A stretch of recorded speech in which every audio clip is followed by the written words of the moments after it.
जय श्री महाकाल। हेलो दोस्तों। मृत्यु अटल सत्य है। नीति ने हर व्यक्ति की मृत्यु का समय, तारीख, दिनांक और स्थान नियति ने फिक्स पहले से कर रखा है। मृत्यु से कोई नहीं बच सकता है। आइए इसके एक कहानी के माध्यम से आपको मैं बताता हूँ। एक बार क्या हुआ, भगवान की सभा चल रही थी। उसमें सभी देवताएं विराजमान थे। सभा के बाहर एक चिड़िया दाना चुन रही थी। जब भगवान की सभा खत्म हुई तो सारे देवताएं एक एक करके बाहर निकलने लगे।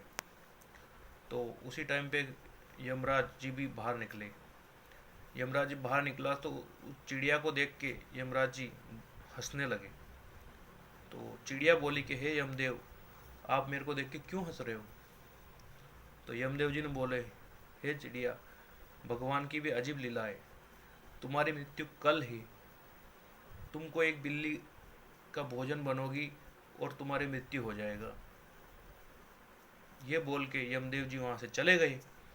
तो वो चिड़िया बहुत दुखी हो गई और रोने लगी। बहुत ये रो रही थी। उसके पीछे पीछे गरुड़ देव जी आए। भगवान के जो गरुड़ देव जी आए और बोले, हे चिड़िया, तुम क्यों रो रही हो?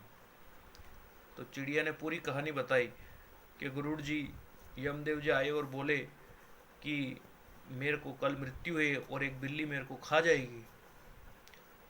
तो गरुड़ जी ने बोले, वो यम तो ऐसे ही बोल रहे, तुम मेरे ऊपर बैठो पीठ पे और मैं तुमको ऐसी जगह छोड़ता हूँ जहाँ तुमको कोई बिल्ली नहीं खा पाएगी।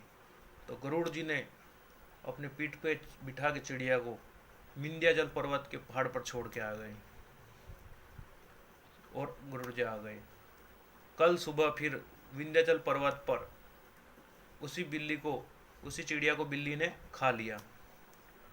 तब गरुड़ जी यमराज जी से बोले कि तुमने उस चिड़िया को क्यों डराया? तुम बोल रहे थे कि उसको बिल्ली खा जाएगी। मैं उसको, यमराज उसको विंध्याचल पर्वत पे छोड़ के आ गए। तब यमराज जी बोले, अरे भगवान, वही तो मैं बोल रहा था, भगवान की भी क्या लीला है। कल उस बिल्ली की मृत्यु विंध्याचल पर्वत पर ही एक बिल्ली खा जाएगी, यही लिखा हुआ था।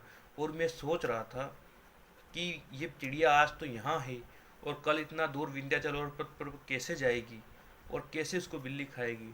पर भगवान की लीला अपरंपार है। तुम्हारे द्वारा बिल चिड़िया को बिल्ली वहाँ छोड़ के आए हो तुम, और तुम ही उसकी मृत्यु के कारण बने हो। मतलब साफ है, मृत्यु सबकी फिक्स है, कभी भी आ सकती है और निश्चित समय है। इसलिए ज़िंदगी को अच्छे से जियो, खुश जियो, दिल खोल के जियो।